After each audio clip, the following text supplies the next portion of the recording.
¿Qué tal? ¿Cómo les va? Buenas noches. Muchas cosas, ¿eh?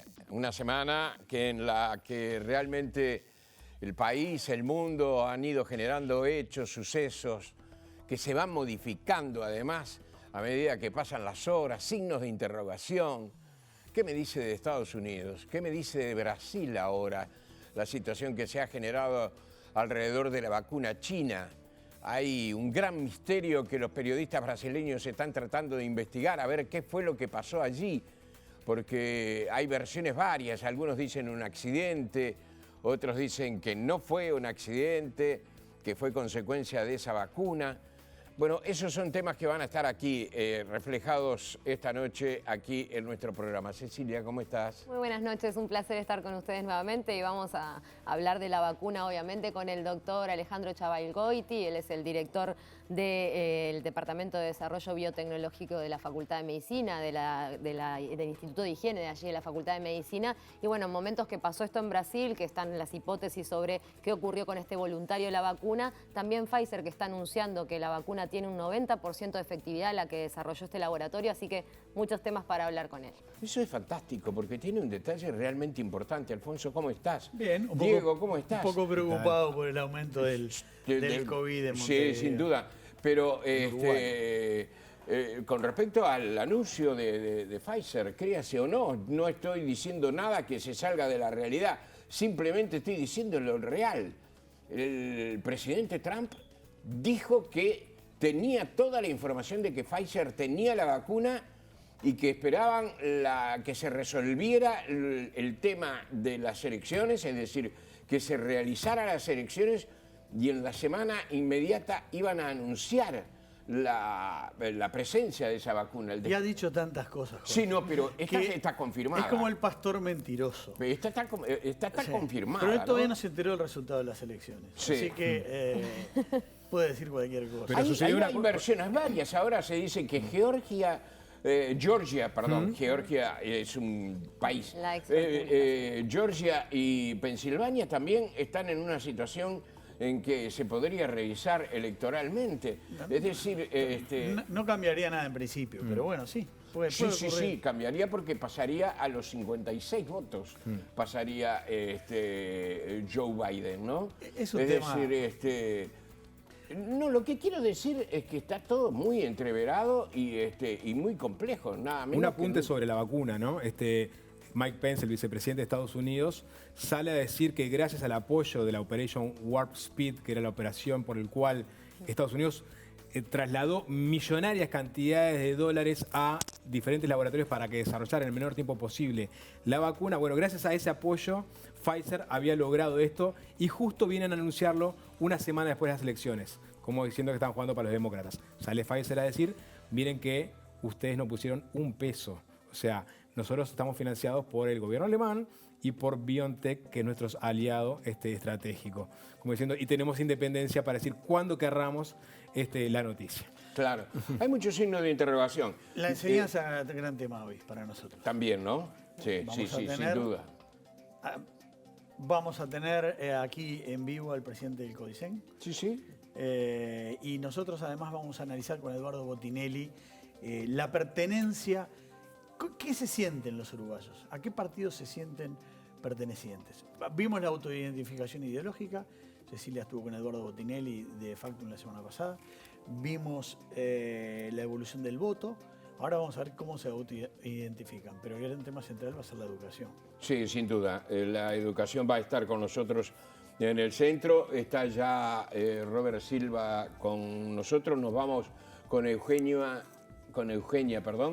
que tiene también algo muy interesante porque algo nuevo y todo lo nuevo significa, como en este caso, una buena noticia, ¿verdad? No siempre ocurre así, pero en este caso sí. Eugenia. Buenas noches, ¿cómo están? Bueno, siempre es una buena noticia recibir una carta o por lo menos recibir un paquete. A mí me encanta. Cartas, confieso que hace años que no recibo, pero paquetes sí. desde que teníamos el postino, el cartero, que todavía siguen habiendo, a la que es hoy el correo, a lo que es hoy recibir una carta, han pasado muchísimas cosas y ha cambiado muchísimo aquel cartero en bicicleta que conocía cada uno de nosotros. Nosotros estamos en el polo logístico de Pando, del correo, una instalación que se acaba de inaugurar viernes y sábado pasado, se acaba de poner a trabajar, la tenemos aquí detrás. Es una planta súper moderna que nos pone al nivel del primer mundo y estamos con el presidente del correo, con Rafael Navarrine, y vamos a hablar con él en un momento más. Buenas noches. Hola, buenas noches. Muchas gracias por venir por acá.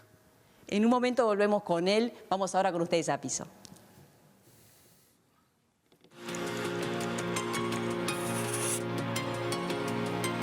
El abogado y profesor de 49 años Robert Silva asumió como presidente del Consejo Directivo Central de la Administración Nacional de Educación Pública el pasado 19 de marzo, designado por el presidente Luis Lacalle Pou, tras haber participado como candidato a la vicepresidencia por el Partido Colorado en las elecciones de octubre. Nacido en Tacuarembó, vivió varios años en la escuela de San Gregorio de Polanco, donde su madre era directora. Esa experiencia le enseñó desde pequeño el gran valor de la educación. Como tantos otros jóvenes del interior, a los 18 años debió emigrar a la capital para estudiar Derecho en la Universidad de la República, un proceso que fue duro en una época sin celulares, pero que le dejó grandes amistades y enseñanzas. Robert Silva militó en el Foro Universitario, fue consejero de facultad, secretario general de enseñanza secundaria, profesor de historia en los bachilleratos de UTU durante casi 20 años, consejero de ANEP por el orden docente y directivo de la Sociedad de Amigos de la Educación Popular. El actual presidente del CODICEN asegura que su verdadera vocación es la docencia y defiende la justicia educativa, mientras enfrenta uno a uno los problemas planteados en este 2020 tan desafiante y atípico, que incluyó la suspensión de clases debido al coronavirus. Y hace un ratito lo veían en una conferencia de prensa. Nosotros tenemos el privilegio de que esté aquí en piso, lo cual nos va a permitir seguramente hacer preguntas que a lo mejor se formularon, pero que en su respuesta van a estar desarrolladas. ¿Qué tal, profesor? ¿Cómo le va? ¿Qué tal? Un gusto estar acá. Felicitaciones por el emprendimiento, por el programa. Gracias. Nos hace bien a los uruguayos tener estos ámbitos y así que lo felicito. Gracias. Bueno, usted ha dicho en los últimos días, a partir de la presentación concretamente del presupuesto, ahora vamos a ir a hablar de la presencialidad y de todos esos temas, ¿no? Pero usted ha dicho que a partir de la presentación del presupuesto ha visto que se han ventilado cucos que no existen. ¿Cuáles son esos cucos que no existen? ¿Hay algunos cucos que sí existen? Hay una situación marcada en los últimos tiempos respecto de la educación, que nos hace mucho mal a la educación pública, que es la generación de determinados relatos sobre determinados temas, que lo que genera es incertidumbre, temor, nerviosismo en las familias que mandan sus hijos a la educación pública. Y hay algunos cucos que se han generado, por ejemplo, el tema de la alimentación escolar, que íbamos a quitar la alimentación escolar, que habíamos sacado los acompañamientos de las meriendas de los chiquilines. Eso no se ha modificado nada. No se ha modificado nada ni se va a modificar. Es más, hemos dado más alimentación que en los tiempos corrientes y comunes, por llamarlo de alguna manera. 40 alumnos en algunos grupos de estudio, tanto en primaria como en secundaria. Sí. Ese es un cuco que no existe. A ver, nosotros tenemos un promedio de 22 o 23 niños en educación primaria. Es un logro que el país ha venido desarrollando en los últimos tiempos y que sin duda contribuye a la mejora de los aprendizajes. En secundaria, 25-30, promedio. Perdón. Un humorista español me enseñó una vez que cuando hablaba de promedios y de todas esas cosas, que cuando se realizan esos estudios van a una vivienda donde hay dos casas y en una hay dos televisores y en la otra casa no hay televisores. Pero el resultado después final que se dice es que cada uno tiene un televisor. Usted me está hablando de promedios de 22. ¿Hay o no hay concretamente Hay- grupos de 40 personas? Hay algunos grupos que son muy escasos, no tengo exacto el número, lo tenemos cuantificado, que en algunas instituciones tienen más de 30 y cercanos a 40 estudiantes. Respecto de que cuestión a la cual hay que trabajar, a la cual hay que ¿Es un abocarse fenómeno nuevo? No, es un fenómeno que se da en algunas circunstancias, a veces tiene que ver con el tipo de orientación, por ejemplo en la educación media, en la parte técnica y tecnológica, que hay mucha demanda en lo que es tecnología, en lo que es formaciones propias de la educación técnica, de la UTU. Tenemos grupos más grandes, también tenemos grupos que aparecen muy grandes y después tenemos un fenómeno que está desde antes de la pandemia, ¿no? Que es el tema de la desvinculación. Los grupos comienzan grandes y luego terminan muy reducidos a algunos niveles. ¿Y por qué qué, pasa? profesor? ¿Por qué? Exacto. Bueno, es porque nosotros tenemos es un fenómeno multicausal, es decir, no es una sola circunstancia, tenemos múltiples, tenemos situaciones desde contextuales de los socioculturales, económicas, educativas que afectan a determinados estudiantes y sus familias, hasta otras vinculadas a la pertinencia y la relevancia de la educación, es decir, qué enseñamos, para qué enseñamos, cuáles son nuestras prácticas de enseñanza y de aprendizaje que se han quedado anquilosadas en el tiempo y que nosotros, si bien hemos realizado algunos parches en algunas cuestiones, no hemos tenido las acciones que ameriten un cambio en profundidad. Y por eso nosotros hemos presentado un plan de desarrollo en el cual ojalá tengamos suerte, ojalá podamos hacer lo que allí nos proponemos porque van al centro del problema. ¿Y cuáles son esas claves? Bueno, a ver, hay un tema... Porque por lo que usted dice hay un problema que parte de las autoridades del Estado de la enseñanza, que es no saber o no poder generar el interés en los estudiantes como Sí, para sí. que se mantengan. Hay un tema de motivación, hay un tema que es necesario saber que hay que cambiar el paradigma educativo, la matriz le llaman algunos, es decir, un sistema educativo que ha sido concebido en una realidad muy cambiante, muy distinta. A veces uno ve a personas que hacen distintas cosas, tanto que aparecen en las redes, y muestran cómo han cambiado las cosas en 50 años o en 60, y muestran la clase y sigue siendo la misma, con los bancos alineados de determinada manera, quizás con los dispositivos tecnológicos es el cambio. Entonces nosotros, esta pandemia nos ha puesto en evidencia que nosotros tenemos que trabajar mucho en eso. Tenemos que trabajar en la relación entre la educación y la tecnología, que tenemos un país que ha invertido muchísimo y que tiene muchísimos dispositivos. El Plan Ceibal es un ejemplo de ello y hay que decirlo, pero también hay que decir que esas oportunidades tecnológicas no se han usado a cabalidad y que tenemos que trabajar mucho para hacerlo. Sí, Hay algo, perdón, perdón, ya voy contigo, Diego. Es que hay algo que me preocupa. ¿Hay un seguimiento de esos jóvenes que dejan de estudiar? Es decir, ¿se sabe algo de ellos? Bueno, ¿qué pasa con ellos? hay un ¿Pasan sistema- a ser niní? ¿Se van del país? ¿Pasan a hacer noticia en la televisión? ¿Qué pasa con esos Nosotros chicos? hacemos un seguimiento y hemos focalizado en las actuales circunstancias muchísimo más, porque tenemos un impacto grande en nuestros jóvenes, en nuestros niños. Hemos quizás tenido la posibilidad de seguir más a nuestros niños de primaria con el trabajo de nuestras maestras comunitarias. Por las trayectorias Con también sí, estudiantiles. también con el sistema de protección de trayectorias hemos hecho un seguimiento. Ahora tenemos el 99.7 de nuestros niños de sexto ya inscriptos en primero de liceo, primero de la UTU. Y eso nos permite hacer un seguimiento. Pero tenemos realidades que nos golpean. Por ejemplo, cambian de teléfono, cambian de radicación, perdemos el rastro, y es la verdad. Y tenemos un número de estudiantes que, por ejemplo, el otro día estuve en Rocha, en la comisión descentralizada, y les quedaban 3 casos de estudiantes que no sabían dónde estaban, y los encontraron, uno en Maldonado, otro se había ido al exterior y otro se había ido a otro departamento. Porque hay un trabajo a nivel de los territorios que ha ido evolucionando y que nosotros lo vamos a apoyar. Ahí quería ir hacia ese lado, ¿no? Deserción en la enseñanza media. Creo que ahí es donde tenemos un gran problema, los quintiles más bajos sobre todo, es donde vemos una brecha enorme entre los que terminan y los que no terminan. Obviamente la pandemia golpeó muy fuerte, ¿no? En esa zona sobre todo. Me acuerdo la preocupación de Silva en una conferencia de prensa ya por abril sobre ese conjunto de la población. ¿Tiene idea qué pasó ahí en la enseñanza media con esta pandemia? Sí, nosotros estamos haciendo un seguimiento y un acompañamiento. Tenemos profesores orientadores pedagógicos, profesores adscriptos y educadores, según el nivel educativo que se trate. Hemos logrado vincular a un número importante, pero a un número, otro número importante. Estamos estudiando las situaciones, no lo hemos logrado. Por eso nosotros hemos establecido una finalización de cursos distinta, que esto nos ha costado un poco como sistema y nos ha costado quizás a la sociedad entenderlo.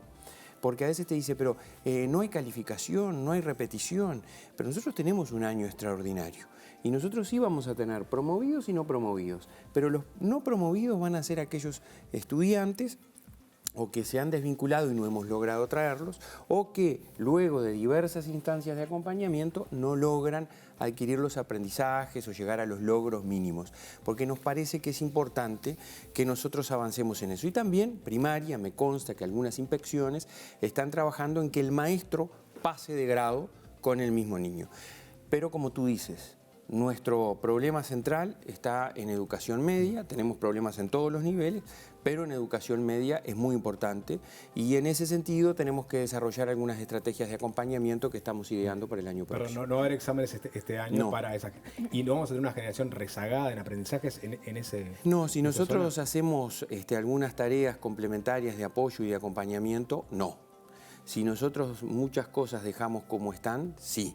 Eso se va a hacer el año que viene. Sí, Espera un nosotros- año pesado. nos espera generación un año de complejo. estudiantes. Nosotros esperamos convocar a nuestros docentes en el mes de febrero, desarrollar algunas instancias de tutoría y de acompañamiento. Estamos conversando con la Universidad de la República, en particular, que nos parece importante, para desarrollar acciones al principio del año que viene de acompañamiento a los que van a la universidad, lo mismo en nuestros sextos años, y creo que es necesario. Y después, durante el año, también vamos a tener que desarrollar esas instancias de acompañamiento, porque si no vamos a tener más fracaso. Porque hay una cosa que es bien importante y que tú lo insinuaste, ¿no? Todos estos números que nosotros tenemos de fracaso, o llamemos repetición o desvinculación, no son con la pandemia. Nosotros tenemos un problema estructural en nuestro sistema educativo que nos golpea fuertemente, de desvinculación y de repetición. Nosotros tenemos promedios, por ejemplo, en uno de nuestros subsistemas de educación media, 42% de repetición. En el ciclo básico, de primero a tercero de los primeros años de liceo, de UTU. Entonces esas cosas nos dicen, bueno, ¿qué pasa? ¿Nosotros estamos realmente dando lo que precisan nuestros estudiantes? Porque también el tema de la pertinencia, y con esto redondeo, nosotros tenemos un sistema absolutamente contenidista que tiene las mismas orientaciones de cuando seguramente nosotros íbamos a la educación media, que no se ha ayornado, que tiene prácticas en muchos casos que están anquilosadas, que no se trabaja por proyectos en muchos casos, en otros sí, que la tradicional sigue siendo que el docente esté frente a la clase, muchos hacen cosas diferentes, pero otros tantos no. Entonces también nosotros necesitamos generar un acompañamiento a los docentes. Cambio de planes, para entendernos, hablando con... quizás no tan técnico como a algunos les gusta, cambio de planes y programas para entendernos y apoyo y profesionalización de nuestros docentes, clave para poder cambiar.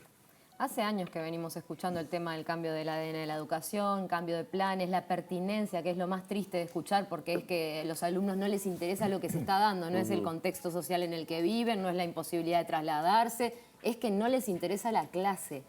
Y eso, no, o sea, nosotros tuvimos como país hace muchos años la posibilidad del plan Ceibal y de la tecnología cercana a los niños. ¿Dónde se falla? Lo pregunto, Silva, porque usted ha estado adentro del sistema educativo de nuestro país desde muchos roles, como docente, como decíamos en la presentación, como secretario general de secundaria. ¿Dónde se falla en eso de la pertinencia? ¿Por qué es que tenemos las computadoras? Sabemos que de sexto de escuela, primero liceo, los chiquilines desertan y más adelante en la educación media más todavía. Está todo y tiene que venir una pandemia para plantearnos la utilización mayor de la tecnología y que a nadie le interesa lo que se enseña.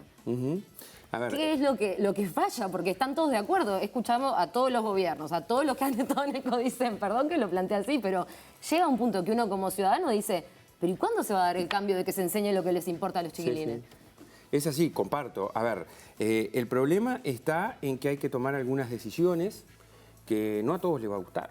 Y esa es la verdad. Yo lo dije muchas veces cuando era consejero de CODICEN. Y en esa perspectiva creo que es importante saber. Acá hay decisiones que hay mucha gente que no está de acuerdo. Ya no les está gustando a los gremios, a un gremio. claro. por lo menos. Sí, bueno, hay que cambiar planes, hay que cambiar programas, no hay que generar incertidumbre en los docentes, si van a perder el trabajo, si van a quedar sin trabajo, no, se va a respetar todo eso. vamos a respetar los derechos adquiridos, pero hay que cambiar los contenidos, hay que generar perfiles de egreso, hay que hablar por competencia. ¿Qué se espera de un niño cuando termina tercero de escuela, sexto de escuela? Efectivamente, todas esas cuestiones en un marco de un trabajo articulado y coordinado. Hay que saber, nosotros hoy, por ejemplo, tuvimos una gran jornada y que nos decían los empresarios, y hay que decir los empresarios, los integrantes de las cámaras empresariales. Hoy la UTU convocó a las cámaras empresariales y a los trabajadores, a los representantes de los trabajadores, para generar un ámbito de adecuación de sus propuestas educativas, más de 600 cursos y de generación de nuevas. Y muchos de los que estaban allí dijeron, pero nosotros hacía muchísimo tiempo que no se nos convocaba, que nosotros no éramos escuchados. Y vaya así que para darle pertinencia y relevancia a una educación, tiene que generar espacios donde le dé a los muchachos, a los ciudadanos, a los jóvenes, o a las personas que así lo quieran, herramientas para insertarse con éxito en la sociedad. Y no lo vamos a poder hacer solo los educadores, encerrados en nosotros mismos. Y hay que ver también qué pasa en otros ámbitos. Es decir, la parte tecnológica, UTU inició eso hoy, nosotros estamos iniciando en coordinación con secundaria y desde Codicen en forma articulada, cambios en nuestros planes y programas, desde una perspectiva integral. O yo te pregunto, cuando tú pasaste por el tránsito educativo, ¿cuántas veces viste los mismos temas? ¿Cuántas veces repetiste? ¿Cuántas veces repetiste los temas? Y además, algunos compañeros repitieron, y eso es el otro tema, la evaluación. Nosotros tenemos que cambiar el régimen de evaluación. Sabemos que la repetición socialmente concebida como una herramienta buena porque el niño se queda y aprende más y ratifica sus conocimientos, como se decía antes, o aprendizaje, no es buena. Lo sabemos en Uruguay y se sabe en el mundo. Hay que generar ámbitos de acompañamiento, de alerta previa, de tutoría, para que el que no va alcanzando los logros vaya avanzando. Esas son las cosas en las cuales que hay que discutir. Hay que discutir por un tiempo, hay que procurar acuerdos. Parece en campaña, Robert Silva, y en realidad ya es gobierno. Dice, tenemos que cambiar, vamos a cambiar, uno espera que diga Robert Silva, ¿no? Bueno, pero puso ahí, sin nombrarlo, a algunos actores, así como alabó, digamos, la disposición de los empresarios, sin nombrar, elípticamente, habló de FENAPES, ¿no? Que hoy mismo le ocupó a Robert Silva 10 liceos. Un gran día con los empresarios, pero con los docentes no. Y yo le pregunto a Robert Silva, ¿cuál va a ser la forma que va a tener este gobierno, que ya de por sí sabemos que no hay gran simpatía entre FENAPES y, por ejemplo, el ministro de Educación y Cultura, para acercar las partes y lograr armónicamente generar los cambios que ustedes piensan implementar? A ver, primero respecto a la primera afirmación, nosotros ya estamos trabajando para concretar porque somos gobierno. Sin perjuicio, vamos a tener un ámbito de diálogo y de procurar acuerdos. Ya le digo a la gente y en general a la ciudadanía qué es lo que espera de cambios en la educación. Nosotros vamos a procurar los acuerdos. Si no encontramos acuerdos, vamos a tomar decisiones. Porque uno de los problemas que hemos tenido, que tú estás planteando, a mi humilde criterio, es que no se han tomado decisiones para evitar quizás algunas situaciones complejas. Claro, los acusan de falta de diálogo, ¿no? Hoy lo escuchaba Slamovitz, los acusan de que no quieren diálogo. Pero por favor, ¿cómo no vamos a tener diálogo? Escuchen, en relación también a lo que tú preguntabas, no hay vez que la coordinadora de sindicatos nos haya pedido, y lo digo con claridad, audiencia al Codicen, que a las 24, 48 horas la tienen. Incluso la última vez nos pidió la Federación Nacional de Profesores y en un breve plazo, 72 horas, le dimos la audiencia en el Codicen. Nosotros tenemos una actitud totalmente de diálogo. ¿Saben cuántas horas tuvo ayer reunida FENAPES con el Consejo de Secundaria? 4 horas. Esto no es así. Nosotros tenemos una apertura al diálogo y al encuentro. Lo que sí decimos, y lo decimos públicamente y lo decimos en las reuniones, es que nosotros tenemos responsabilidades de gobierno y que como tales actuamos. No hay cogobierno. No hay cogobierno, lo hemos dicho, yo lo dije desde siempre y ahora que me toca esta responsabilidad lo ratifico. Ahora eso se puede hacer en el campo de la educación porque hay otros que no han querido hacer, estoy pensando en el caso de Rama, por ejemplo, ¿no? Y no lo han podido hacer, porque la educación asoma hacia el exterior, por lo menos a algunos ojos, como un territorio de combate ideológico, entre otras cosas. No se trata solamente de temas que están relacionados concretamente con la educación en sí mismo y los procedimientos que se deben tomar, sino como una especie de combate ideológico que está instalado allí donde nadie cede. Y usted tiene razón, hace algunos minutos lo decía, muchas veces nos hemos preguntado quién manda en la educación. ¿Quién construye todo lo que los chicos luego a través de un plan van a recibir? Ha habido un Ministerio de Educación que no ha sido educación. ¿Qué papel juega también ahora, ¿no? En la Claro. pregunta. Claro. Es decir, entonces, ¿hay un territorio de combate ahí ideológico? Para muchas personas... ¿Va a ser fácil apagarlo? No, no va a ser fácil. Nadie... Y además, hablando criollamente, se nos complicó un poquito más con la pandemia, ¿no?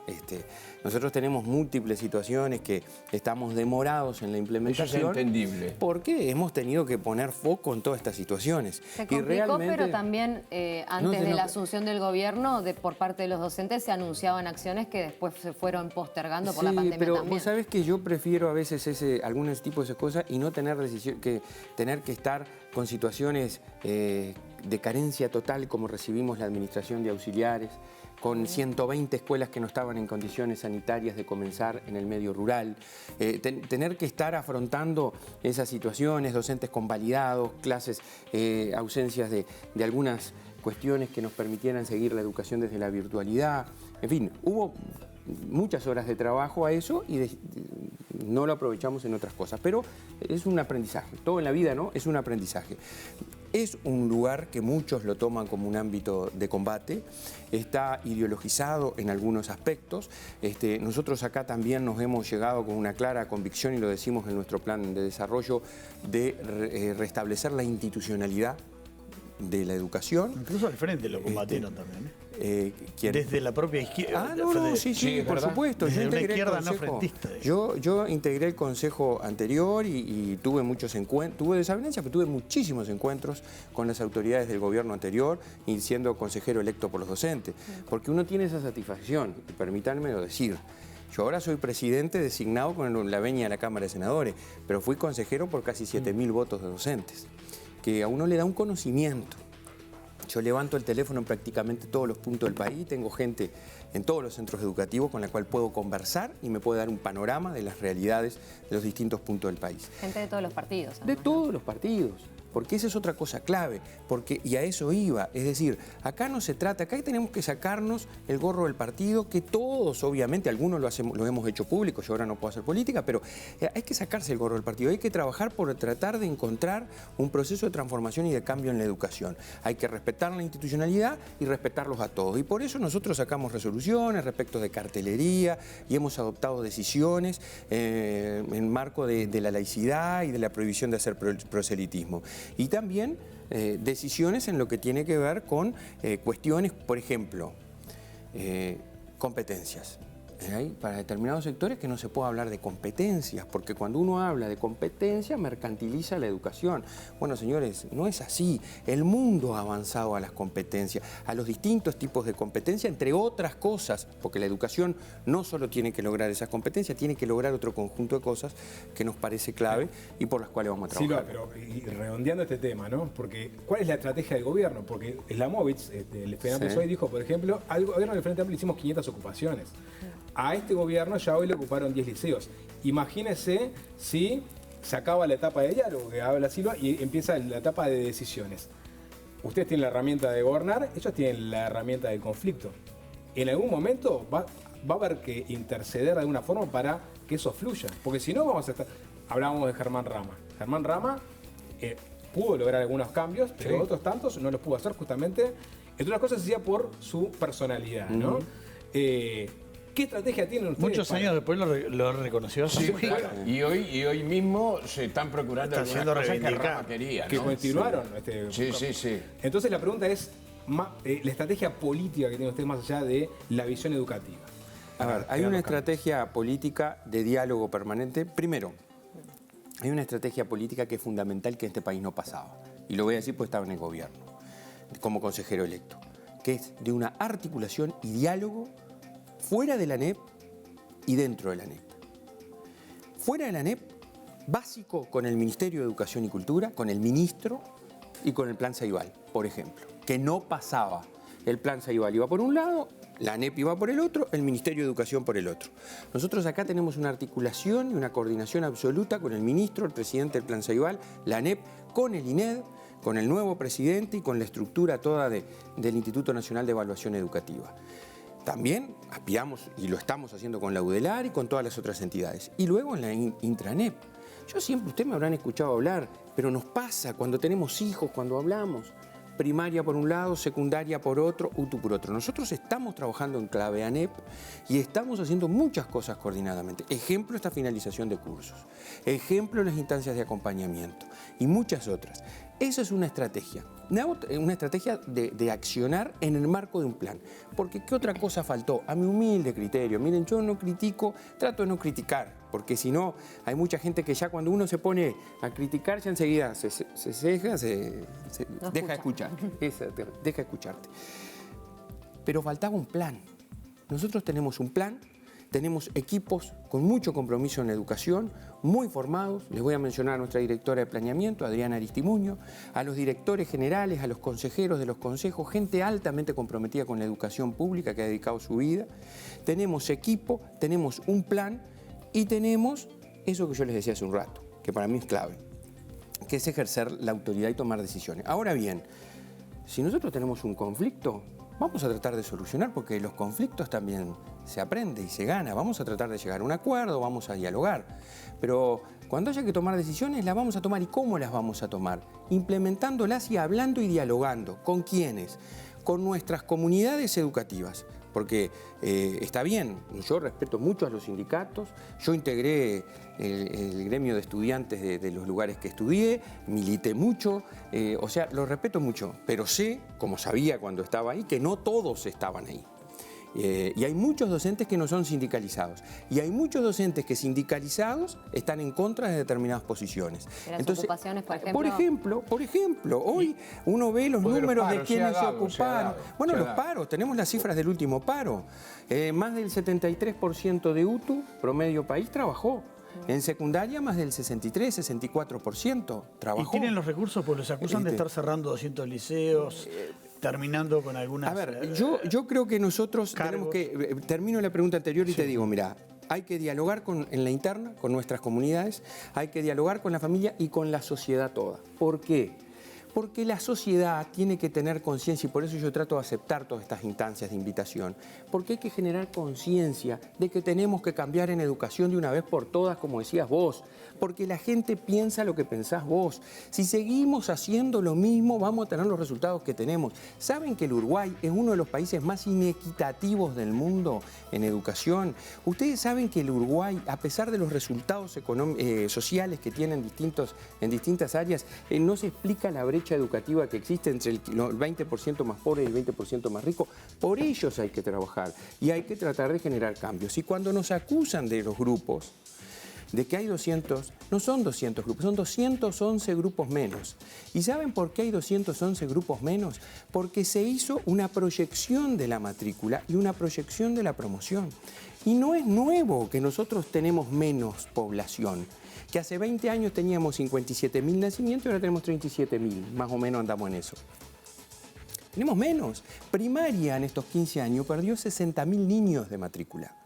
Entonces, hay menos matrícula, hay menos grupos. Si se requieren más grupos, van a haber más grupos. Nosotros no llegamos para destruir la educación pública, pero sí llegamos para optimizar el uso que ponemos todos de los recursos públicos. Y además, una cosa que quiero decir. Nosotros en la creación de grupos, aquí también trabajó mucho secundaria y la UTU, en trabajo articulado con las inspecciones y con los equipos de dirección. Y el acuerdo fue así, porque antes había otro modus operandi, antes había otros actores que participaban en la generación de la oferta educativa. Y nosotros creemos que hay que apoyar a las direcciones y a las inspecciones. Hay un exceso en lo que tiene que ver, a propósito de algo que señalaba hace algunos minutos, en lo que tiene que ver con la utilización de la libertad de expresión en los locales en donde se ejerce la docencia. Yo creo que hay muy malas prácticas de avasallamiento de derechos de muchos y de vulneración de principios tradicionales. Esto, por ejemplo, que nosotros hicimos ante una pintada agraviante en el Liceo Dámaso, es un pequeño hecho, pero que protege grandes principios. El trabajar, en definitiva, en un marco de los principios de laicidad, de prohibición de proselitismo, que han caracterizado nuestra educación pública, es ni más ni menos que eso. Y nosotros ahora vamos a iniciar un proceso también de recuperación de fachadas, de darle dignidad a nuestros edificios educativos. Hay muchos edificios educativos que se han transformado en carteleras de distintas proclamas, que muchas de ellas son legítimas.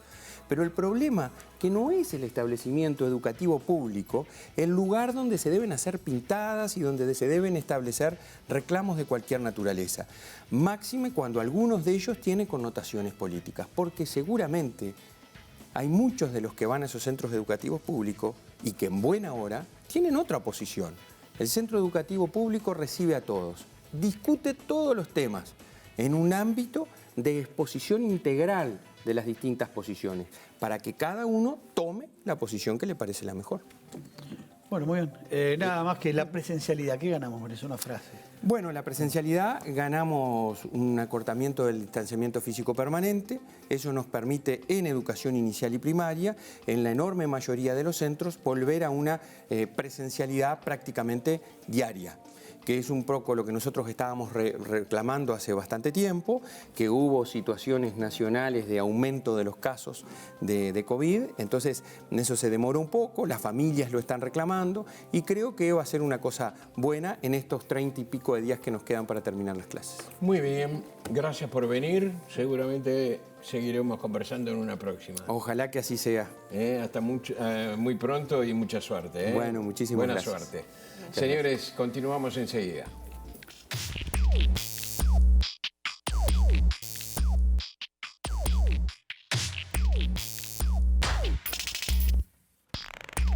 Está prometido, así que volvemos a exteriores con nuestra compañera Eugenia. ¿Cómo están? Estamos aquí con Rafael Navarrine, presidente del Correo, y estamos en el medio de la planta que me equivoqué, no se inauguró, ya está semioperativa, pero todavía no se terminó de inaugurar.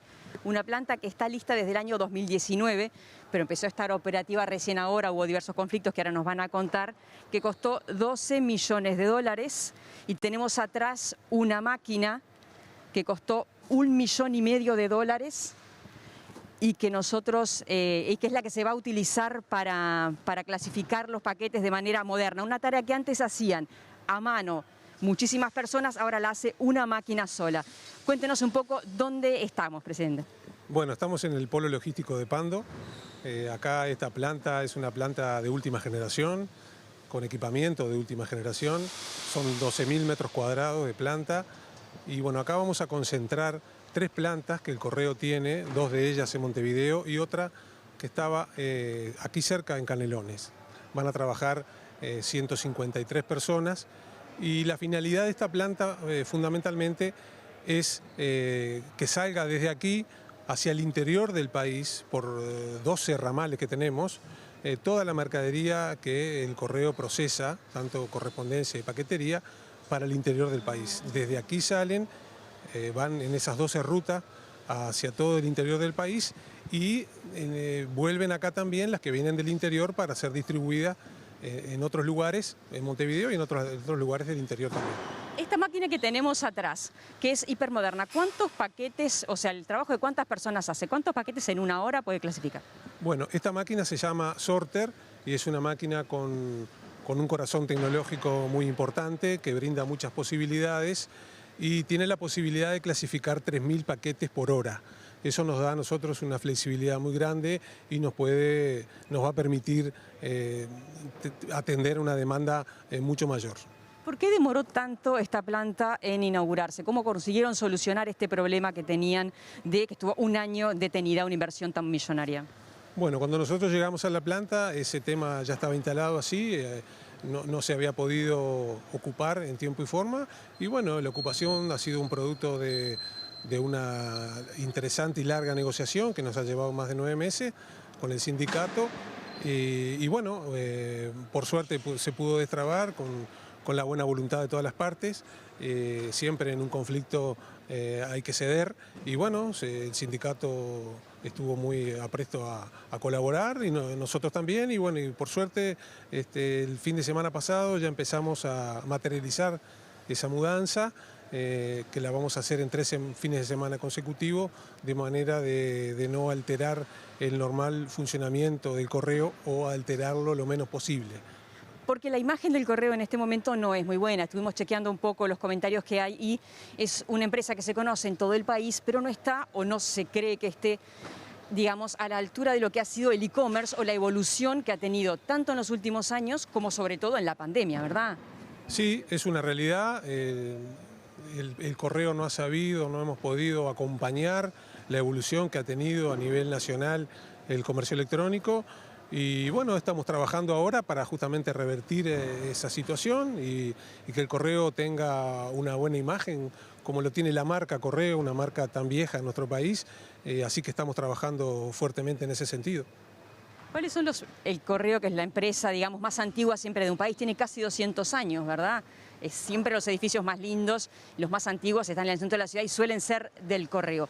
¿Cuáles son esos desafíos que tenemos ahora como empresa en cantidad de gente que trabaja? No es lo mismo el cartero que de un momento que lo que se ahora clasificar, sobre todo paquetes del extranjero. Sí, el correo es una de las empresas más viejas de este país y tiene un alto contenido social, porque el correo verdaderamente llega a donde nadie llega. Lógicamente las empresas privadas llegan a los lugares donde les conviene desde el punto de vista económico, como debe ser.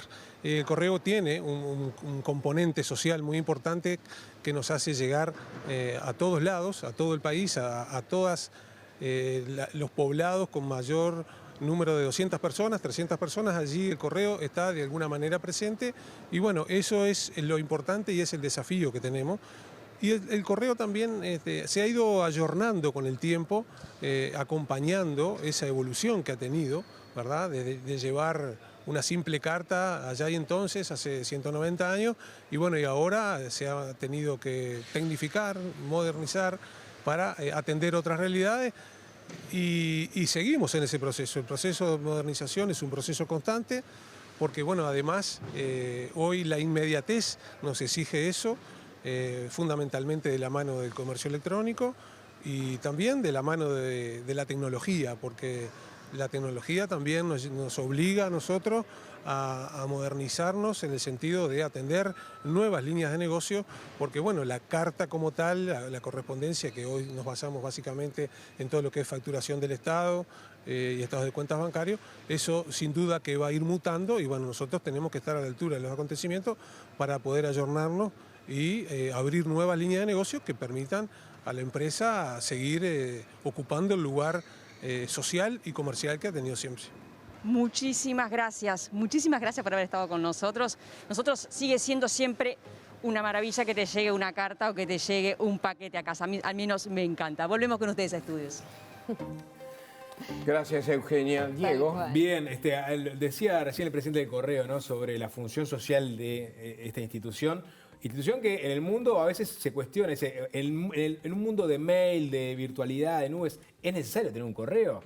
Y bueno, vos mirás las cifras de algunas de estas instituciones en el mundo, privadas o públicas, y la cantidad de plata que hacen, por ejemplo, con el envío de compras online. Sí, claro, o sea, una cosa sustituyó a la otra. Adquirió otra dimensión. Claro. Antes era la carta. Hoy tiene una dimensión Antes era la comercial muy diligencia. importante, ¿no? Antes era la diligencia, claro. las películas Acá del Far todos West. escribimos cartas, hay que Sí. confesar. Totalmente. No, pero el paquete que comprás, que llega, o sea, tiene otra dimensión. Exactamente, y ahí tiene que competir el correo también, pero también sigue cumpliendo esa función social de llegar a donde otros no llegan. ¿Y quiénes son los que entregan? Los carteros. El cartero sigue existiendo, el cartero que anda en moto, hay carteros hoy en día que andan en moto del correo, otros que andan en bicicleta, otros que andan con un carrito, ¿no?, como carrito de feria, ¿no? Pero obviamente se presentan los problemas de, por ejemplo, las veredas rotas, en fin, las calles en mal estado, lo cual complica mucho su tarea. Y está el cartero de a pie. El cartero de a pie, Personaje sigue que sigue existiendo. saliendo a la calle, y son la mayoría, o con la cartera cruzada, O la bolsa. Se o lo la ve bolsa. poco igual, ¿no? Se lo ve poco, pero están ahí, son legión. La mochila. La mochila, exactamente. Y estuve hablando con una cartera, que es un integrante del sindicato postal, sobre justamente su labor, ¿no?, en la calle, ¿no?, sobre los peligros que afrontan. Había hablado con el presidente del Correo hace unas semanas y él me contaba, decía, algunos carteros salen con una fusta. O sea, una fusta, sí, una fusta por los perros, ¿no? Ah, claro. Ah, Porque claro. Claro. entonces, con Verónica González estuve conversando justamente sobre su tarea de a pie, ¿no?, que ella sale a la calle ella y otros, ¿no? ¿Te contó si se sigue enviando dinero, por ejemplo? Vos sabés que no le cartas? pregunté. No le ¿Plata, preguntaste. digamos, de dejás en el correo y le manda plata a otro? Algo se hace. Siempre, Algo se a hace. veces se hacía. Sí, No le todavía se pregunté. sigue haciendo, todavía se- Se hizo todavía se sigue durante mucho haciendo. tiempo. Se hacía. Sí. Ahora por lo pronto reparten paquetes, reparten cartas y se enfrentan a los perros, que son el gran enemigo de los carteros. have more power than you might be giving yourself credit for. If you have something that's going on in your life right now that's challenging or painful, it's just Una de las principales dificultades es la intemperie. Nosotros estamos a razón del clima, o sea que si hay muchísimo calor es una tarea agobiante, si hay muchísimo frío es una tarea más complicada aún. Tenés la dificultad de la inseguridad, al estar en la calle y recorrer absolutamente casi todo el territorio nacional, salvo algunas excepciones. Tenés la dificultad latente de la inseguridad actual y después tenés la dificultad con los animales que te pueden llegar a atacar. Es otra de las reivindicaciones que tenemos como gremio en el tema de salud laboral, el tema de la mordida de perros.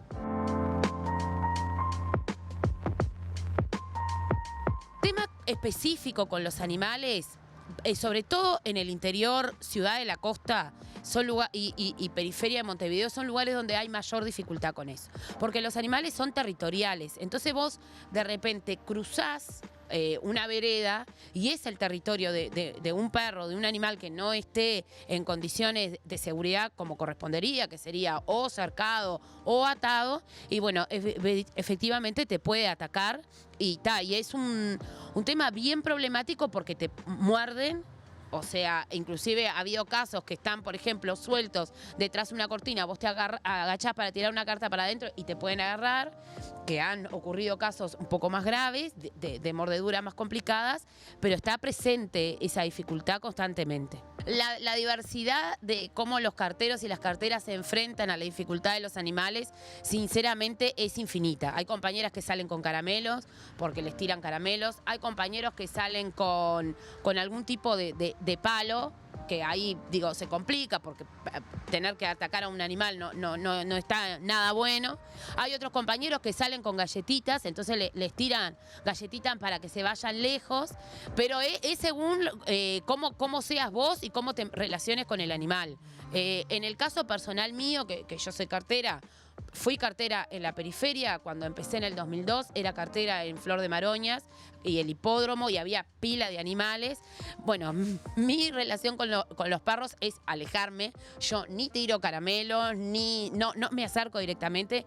Desde el 2002 hasta ahora soy cartera y nunca, por suerte, gracias a Dios, nunca me mordió un perro, pero yo no me acerco, no tengo interacción con el animal. Si hay animal, hay un motivo de motivación de las cartas de evolución, que es animales sueltos, y en todo caso se llamará al domicilio y se hablará. Está suelto el animal, no, el cartero no pasa por ahí, y eso es lo que sucede.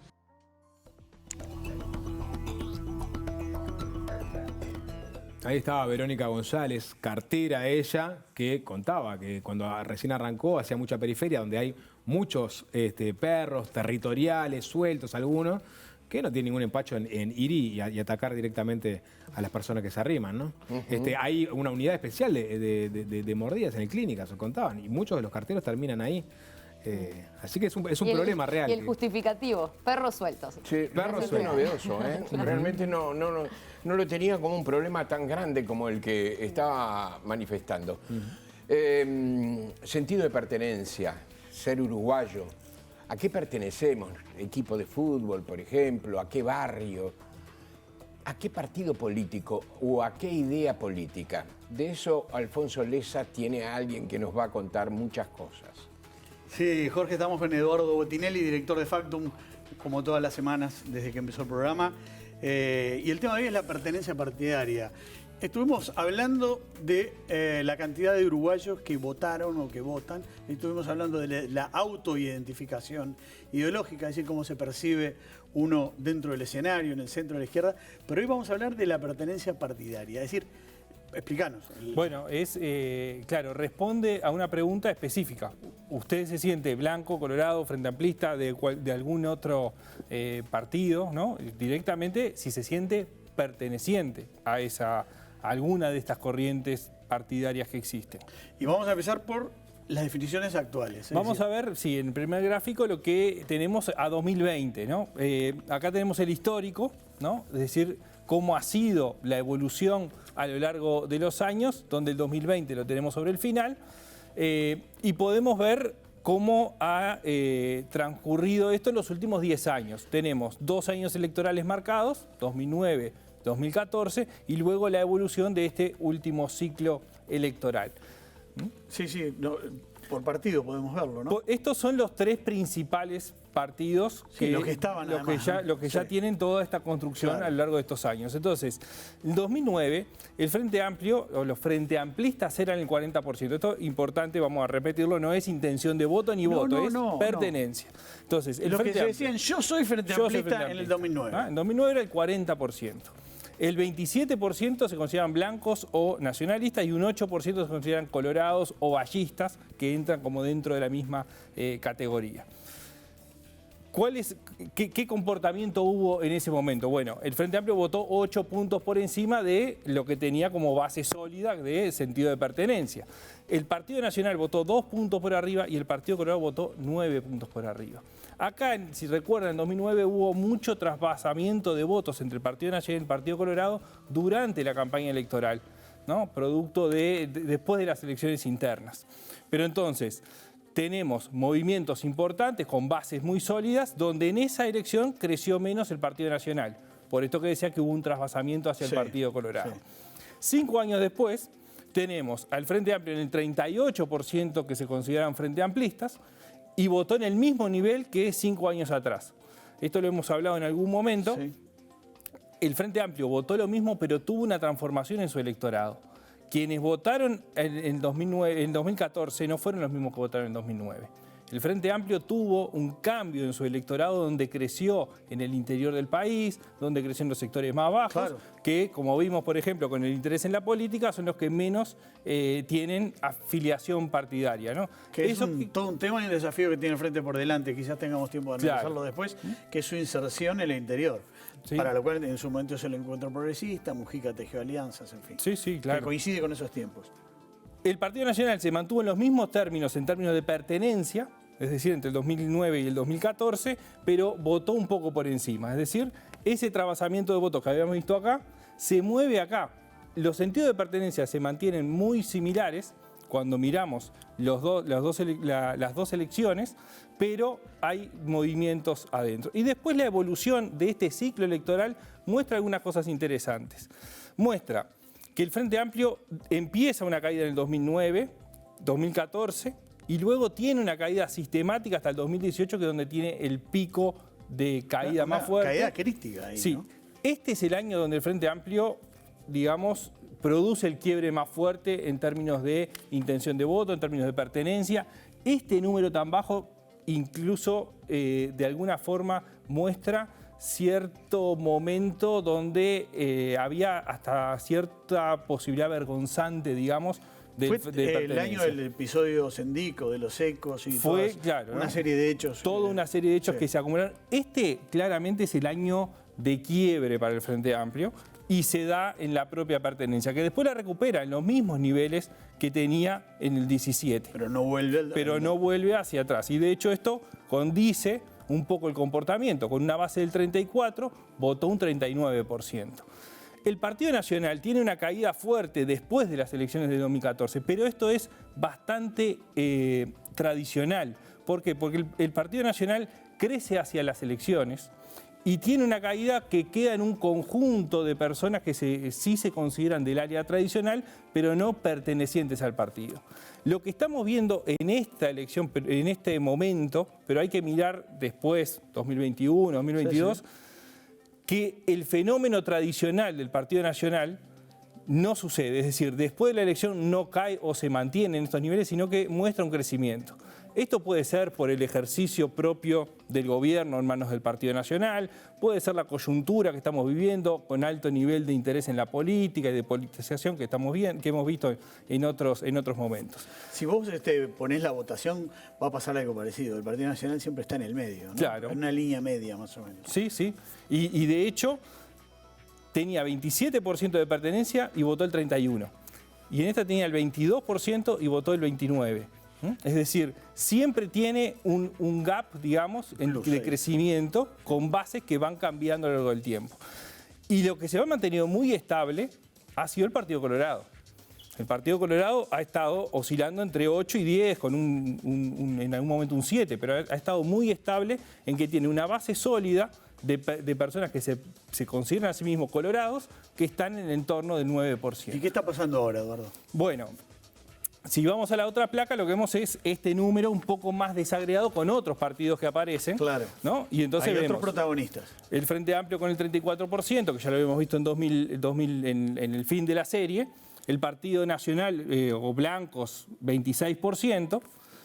Colorado se considera en el 9%. Y aparecen dos datos nuevos. Esos son grandes novedades. Dos datos nuevos que son importantes.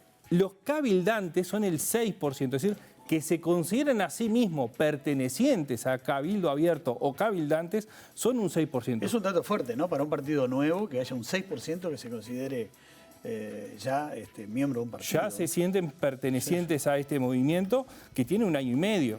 ¿No? Es decir, es un dato muy relevante. Hay que ver después, todo esto son series que hay que ir viendo, pero sin duda, en muy corto tiempo logra una base que no está lejana al Partido Colorado. Es decir, en términos de votos son bastantes, pero en términos de pertenencia la construye relativamente rápido.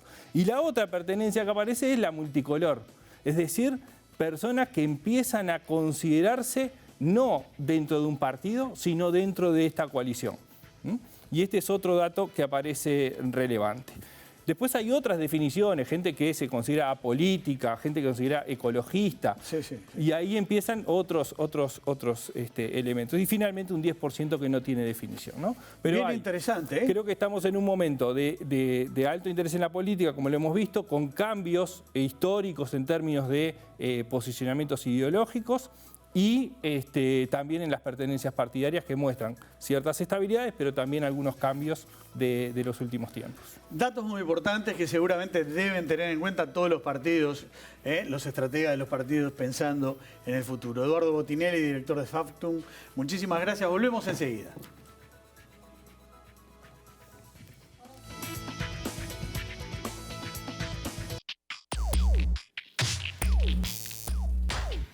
Señores, los números nos han indicado, por lo menos, no lo digo científicamente, ¿verdad? Lo digo como habitante de este país, que los casos concretamente de coronavirus han aumentado en las últimas semanas aquí en nuestro país, que hay preocupación en nuestras autoridades, se están solicitando realmente la cooperación que se tuvo en el comienzo, en el combate de un virus que sigue siendo invisible, pero que sin embargo parece ser que hay expectativas de terminar con él, o por lo menos de alguna forma de poder convivir con él. Esto lo digo por el anuncio realizado ayer por Pfizer, concretamente en los Estados Unidos, en Nueva York específicamente, pero también por otras 27 vacunas que se están en este momento procesando, algunas más adelantadas, otras menos adelantadas. Profesor titular y director del Departamento de Desarrollo Biotecnológico del Instituto de Higiene de la Facultad de Medicina, doctor en Inmunología y Microbiología,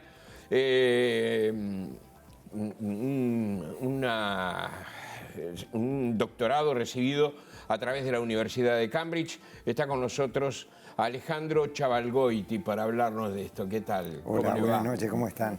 Bienvenido, ¿eh? No ha sucedido nada. Sí, exactamente. En un minuto a ver si solucionamos esto. Las vacunas tienen una fase 1, fase 2 y fase 3, ¿verdad? En su elaboración, en su proceso de elaboración. ¿Qué diferencia hay entre cada una de las fases? En realidad tienen 5 partes. Una primera que es la preclínica, que generalmente se hace en animales de experimentación, que empiezan desde el ratoncito del laboratorio, después primates no humanos, después empiezan los ensayos clínicos, que en realidad son 4, no 3.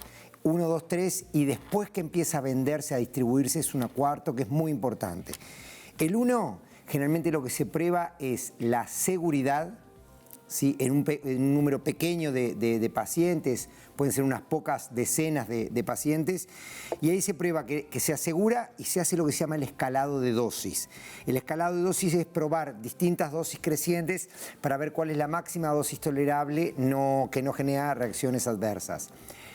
El fase 2, a partir de la información que genera el fase 1, lo que hace es toma la mayor dosis tolerable, ya se define cuál es la dosis que se van a usar, y se empieza a usar una cantidad mayor de pacientes, pueden ser unas varias centenas de pacientes, y en esos casos se mide también de vuelta seguridad, y ahora se empiezan a medir parámetros de inmunogenicidad en general, para ver qué tipo de respuesta genera. Cuando todas esas fases se han cumplido, pasamos a la fase 3, que es la definitiva, que muestra en un número todavía muchísimo mayor, así decenas de miles de voluntarios, en los que se mide de nuevo seguridad, sí, pero ahora se mira eficacia. Que quiere decir ver si la vacuna cumple la función para la que fue desarrollada. Doctor, más allá del anuncio realizado en la jornada de ayer, ¿verdad? Hay también otros anuncios efectuados. Hay también problemas nuevos, hay un misterio ahí a propósito de la vacuna china que provocó un problema que no se sabe concretamente si hay un ciudadano o no muerto voluntario, ¿verdad? Sí. En Brasil hoy se detuvieron las experimentaciones que se están haciendo en ese país. Pero más allá de todo eso, hay 28 vacunas que en estos momentos se están andando, ¿verdad? Hay muchas más, muchos más proyectos entre preclínico y clínico, por eso expliqué lo del preclínico. Ahí está. Entre el preclínico y el clínico hay más de quizás 100 proyectos de vacunas. Pero hay una gran desconfianza universal, sobre todo alrededor de algunas vacunas de cierta procedencia. ¿Está justificada esa desconfianza? A ver, yo creo que estamos viviendo una situación particularmente diferente a todo lo que ha sucedido hasta el anterior. Primero, las vacunas normalmente llevaban una decena de años en salir al mercado, entre que se empezaban a probar y terminaban sus ensayos. Se están desarrollando vacunas a una velocidad absolutamente inesperada y sin igual previamente. Y además se están probando tecnologías que previamente no se habían usado en seres humanos, que no están, o que si se habían probado, no están en uso regular en ninguna vacuna que esté funcionando hoy por hoy.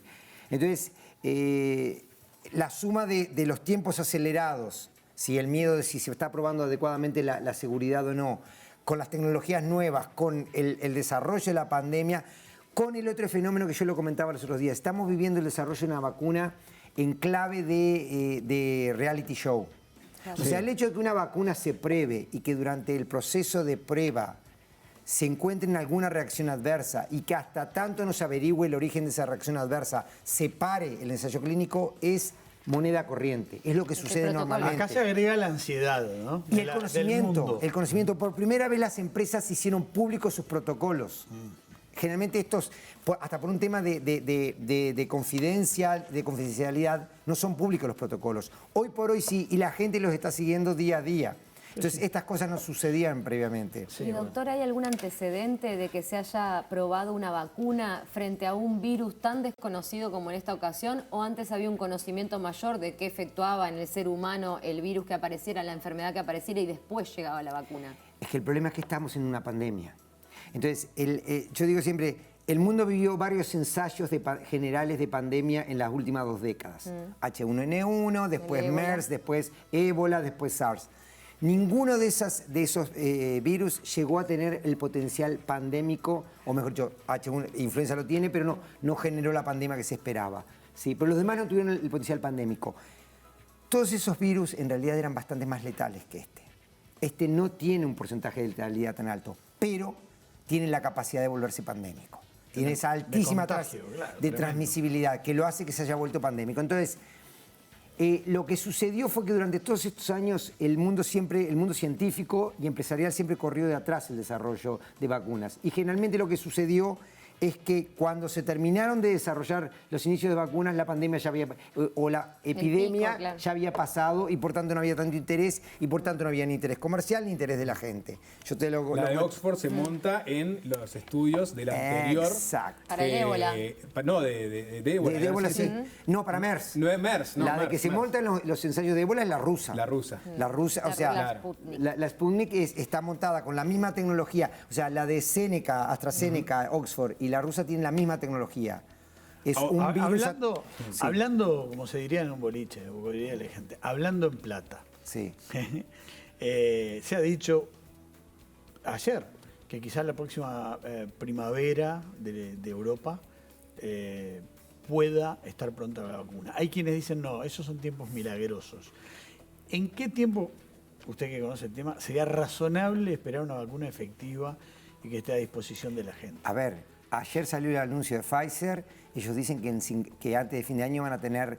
El anuncio de Pfizer lo que hizo... A ver, déjame explicar un poco lo del anuncio de Pfizer. 90% de Viable. efectividad. De efectividad. Lo que hace el anuncio de Pfizer es lo siguiente. Ellos presentan el protocolo de ensayo clínico en el cual hacen lo que se llaman... Definen el punto de análisis.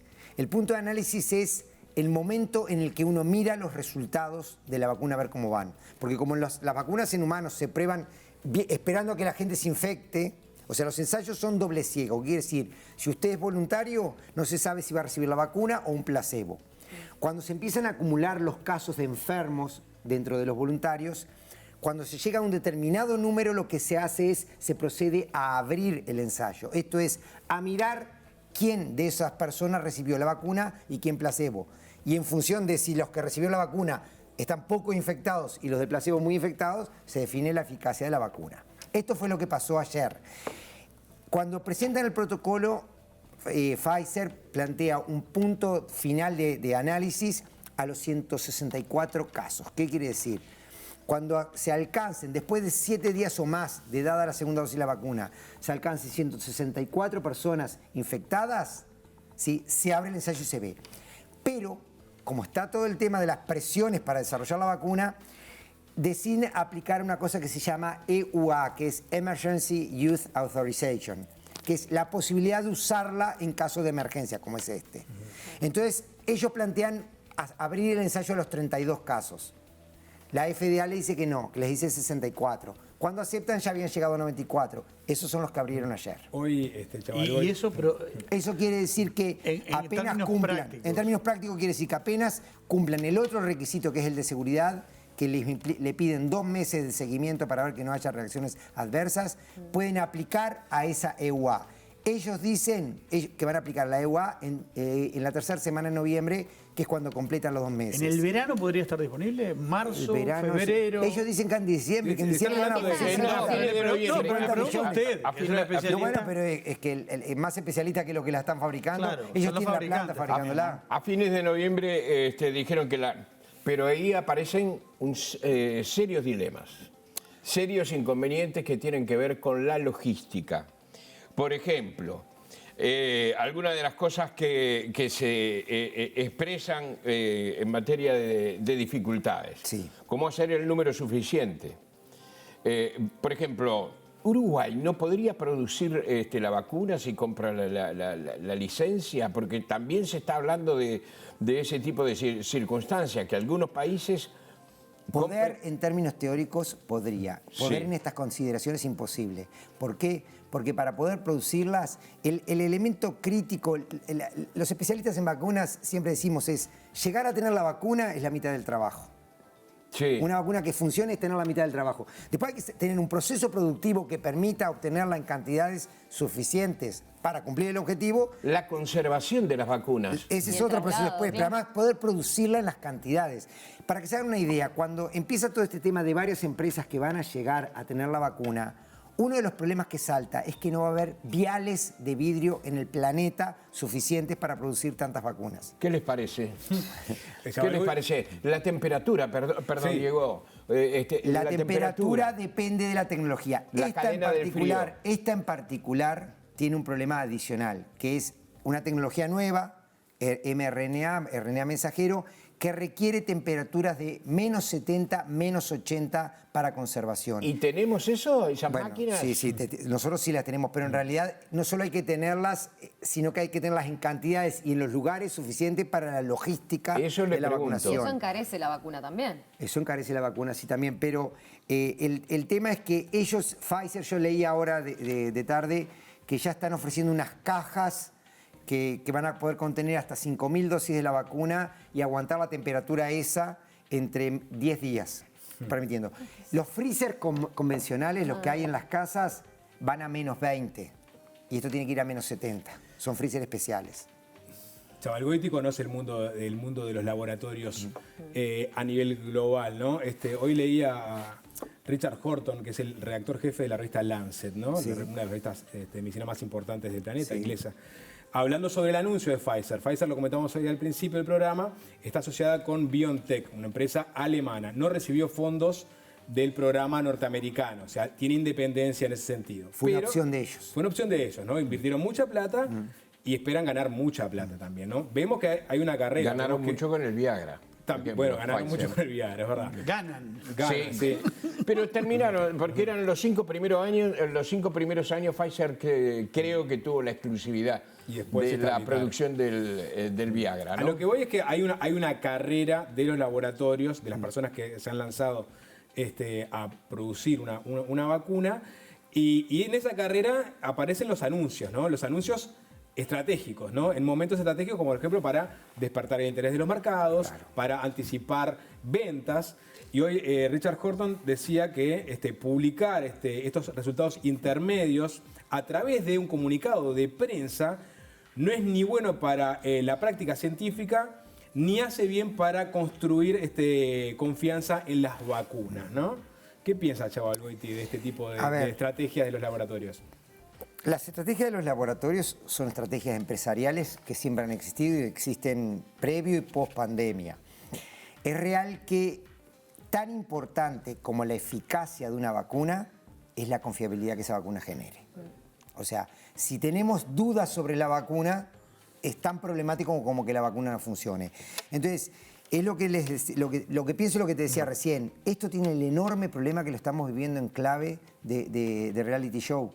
Por tanto, todo se usa para generar ganancias y todo se usa también para generar expectativas. El problema es que cómo delimitas, cómo cortás la ansiedad de la gente. O sea, el mundo está paralizado, es una realidad.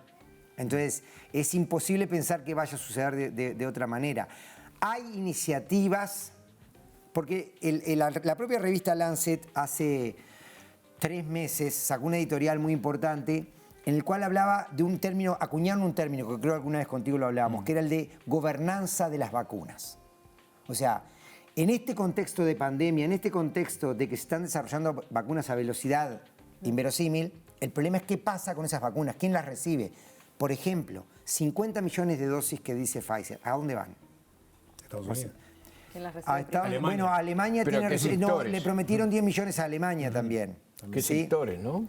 Pero, pero eso es un tema de cada país. Primero, el EUA, el uso de emergencia, lo va a dar la FDA. La FDA es la autoridad reguladora de Estados Unidos. En Europa es otra, es el EMEA. Entonces, para que se pueda comercializar en Europa lo tiene que autorizar también el EMEA. Y para que se pueda usar acá, tiene que autorizarlo el Ministerio de Salud Pública.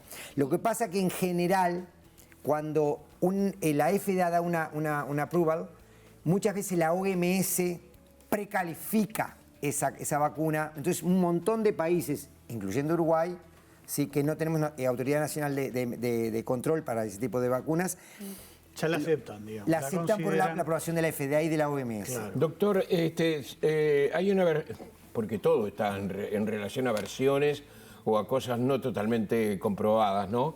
Hoy surgió una versión de que tal vez la vacuna de Pfizer no era aconsejable que se diera a las personas mayores de 60 años, justamente uno de los sectores más vulnerables. ¿Ha escuchado algo de eso? No. Lo que he escuchado es que quizás los anticuerpos no sean tan fuertes en esa población, pero eso es razonable porque en general el sistema inmune, que es nuestro conjunto de órganos y células que permite montar esta respuesta, va decreciendo con la edad. Y Ahí hay está. conceptos de senescencias, conceptos... O sea, a principios de la década del 2000 del siglo XXI, cuando se generó esta alianza global, que es la que da hoy lugar a COVAX, que es por donde Uruguay espera acceder a las vacunas, planteaba los grandes desafíos de las vacunas para el siglo XXI. Uno de ellos es que cambió la pirámide demográfica. Antes las vacunas, los niños eran la mayor parte de la población y teníamos una perfecta pirámide. La mayor parte de las vacunas iban para los niños. Al cambiar la forma de la pirámide tenemos que pensar vacunas para los adultos mayores. Pero eso tiene un sistema inmune más debilitado en algunas cosas. O sea, yo no escuché que la vacuna de Pfizer tenga problema para... Entre 13 y 37 dólares cada vacuna se calcula. Entre 13 y 37, usted me dirá, pero hay una brecha muy, muy grande allí. De cualquier manera, nuestro país, como todos los países, van a tener que hacer una inversión importante. A ver, lo que calcula Pfizer, ya hoy Pfizer está hablando del precio de la vacuna. Ellos prometieron 100 millones de dosis a Estados Unidos a 1.9 billones. Esos son 1.900 millones. Quiere decir que cada dosis cuesta 19 dólares para Estados Unidos, 39 dólares las 2 dosis. ¿De acuerdo? Claro, eso es una dosis doble. Es claro, por eso, de ahí sale el número de 30 y ¿Por qué pico. 2 dosis, perdón? Porque requiere 2 dosis. 2 dosis. Requiere 2 dosis. A los 20 días, la 21 segunda, días, ¿no? Sí. ¿Tiene riesgo de mutar año a año como pasa con la vacuna? Déjame contarle, pero el plan de COVAX, de lo que Uruguay está participando, el objetivo es que sea 3 dólares la dosis, cada una de las dosis, serían 6 dólares en lugar de 39 dólares, al acceder a través de COVAX. AstraZeneca había comprometido darla a ese precio. Pool de vacunas, donde Por entran eso Pool de Argentina vacunas. dijo Sí. que la producía a ese precio con AstraZeneca. Claro, por eso digo, son precios distintos. Los rangos son distintos y van a depender las iniciativas globales, como es COVAX, parte de lo que hacen es distribuyen el precio de acuerdo al lugar. Claro. Pfizer dijo lo mismo ahora de tarde, que ellos iban a hacer un precio diferencial de del Te mercado. cobran por la cara. En como casos como Pfizer, ¿va a estar centralizada la producción o, como preguntó Jorge, eventualmente podría delegarse y Uruguay con la autorización podría elaborar? Uruguay no puede producir vacunas hoy por hoy. No tiene las plantas físicas para poder hacerlo. ¿Las tuvo hace décadas o no? Cuando había otras tecnologías. Yo desde que volví al país de Cambridge en el 1997 estoy planteando que es ridículo que Uruguay no tenga una planta estratégica para producción de medicamentos estratégicos de este estilo. Llámense vacunas en caso de pandemia, llámense sueros antiofídicos, sueros antianimales ponzoñosos. Desde hace 2 décadas estoy planteando que Uruguay tendría que hacer esa inversión. ¿Por qué? Porque tiene que ser una planta modular que le permita, en casos así, producir cosas diferentes. Claro, no que haga la investigación, que haga pero la eso hay que producción, hacerlo claro. con 5 o 6 años de anterioridad, Claro. no se puede hacer en el momento. Pero se podría fabricar en distintos países que tuvieran... No Bélgica, tengo parece. entendido, no sé Bélgica, si creo. Pfizer ya está licenciando la tecnología. Probablemente lo pueda hacer porque tiene que expandir la capacidad de producción. claro. Entonces, por ejemplo, AstraZeneca no solo lo tiene en Argentina y México, sino que lo tiene con el Serum Institute of India. O sea, en general esa es una estrategia que las empresas usan, que es tercerizar la tecnología para aumentar la capacidad de producción. O la China Sinovac en Brasil, en Butantan. Bien. Por lo Claro, pronto Brasil no es un te- tema aparte, ¿no? El conflicto que hay entre el gobernador de San Pablo y el presidente de Brasil por la vacuna, ¿no? Es político, ¿no? Ideológico, mucho más que científico, ¿no? Nada, otro día Butantan lo es un problema. Por lo pronto Butantan es un Uruguay problema. la va a tener que comprar porque no hay planta productora de vacunas acá. Pregunta que le había hecho, ¿puede tener riesgo de cambiar año a año esta vacuna como ocurre con la de la gripe? ¿Que cambian las cepas, que cambian las...? Te puedo mirar con cara inocente y decir, ¿quién Nadie lo sabe? sabe. O sea, de este virus estamos aprendiendo. A ver, no, si algo sabemos. Si no lo dice usted, ¿quién lo va a informar? Este virus no tiene una tasa de mutación. Todos los virus mutan. Sí. O sea, cada vez que se reproducen las células van incorporando cambios.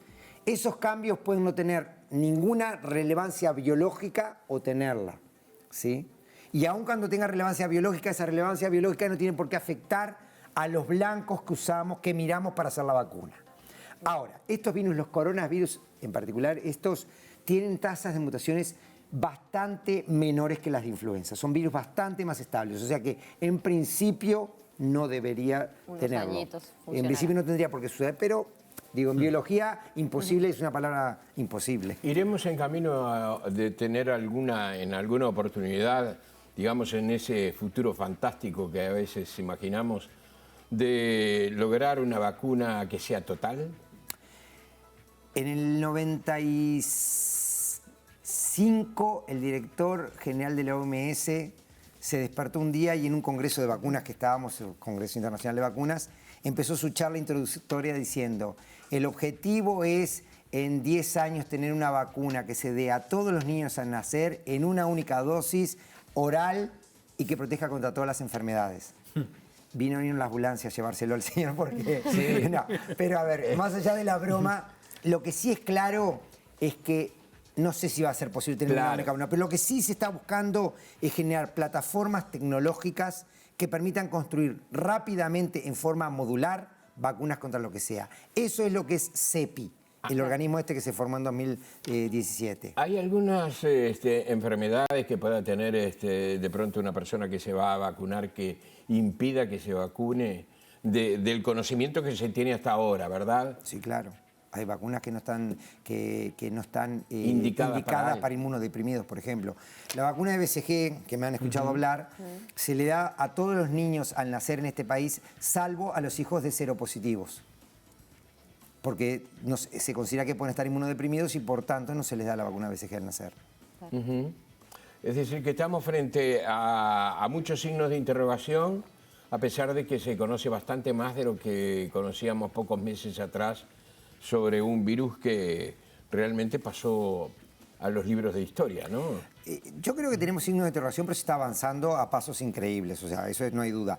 Va a venir todo ahora el tema de la confiabilidad que genera la vacuna, la gobernanza de esas vacunas, a quiénes les van a tocar. Los intereses geopolíticos. Y yo digo lo siguiente, lo mismo que digo siempre, lo que estamos haciendo en Uruguay es lo correcto. Mantengamos esa capacidad de controlar el virus como lo estamos controlando, porque es el reaseguro que tenemos para poder seguir adelante. Doctor, fue un gusto tenerlo, ¿eh? Realmente nos quedamos con ese aspecto positivo, realmente, con esa visión que nos da un poco de optimismo en medio de estas circunstancias tan complicadas. Uruguay está haciendo las cosas bien.